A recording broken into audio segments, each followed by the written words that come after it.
Après de nombreux appels sans réponse lancés par divers secteurs de la vie nationale au secteur privé des affaires, le demandant de fixer sa position sur la crise politique et le phénomène du kidnapping qui bouleverse le pays, ce regroupement constitué de patrons d'entreprises a finalement réagi en demandant à ses membres de garder les portes de leurs entreprises fermées ce jeudi en signe de solidarité à l'Église catholique qui proteste contre l'enlèvement de 5 prêtres.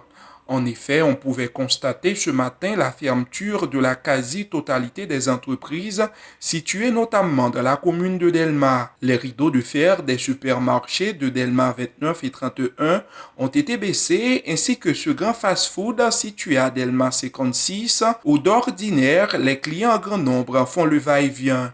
La réalité n'était pas différente au niveau des banques commerciales, à l'extérieur desquelles des lignes bondées de clients en quête de transactions sont souvent remarquées.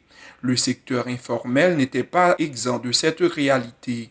Les petits commerçants qui s'amassent en temps normal dans cet espace bien précis de cette commune ont été peu nombreux aujourd'hui. La situation était légèrement différente dans les communes de Pétionville et du centre-ville où quelques activités commerciales étaient remarquées et la population peu nombreuse a vaqué à leurs activités. Il faut signaler que la circulation a tourné au ralenti dans ces communes.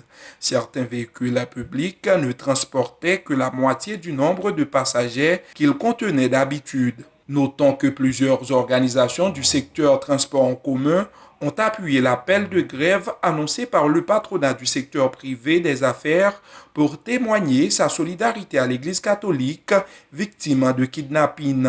Certains observateurs souhaitent que cette solidarité témoignée par le secteur privé à l'endroit de l'Église catholique se manifeste sous d'autres formes. Ils encouragent ce secteur à fixer sa position sur la situation du président de la République au regard de l'article 134-2 de la Constitution. Emmanuel Mirina depuis la capitale haïtienne Port-au-Prince, Zomaïti News.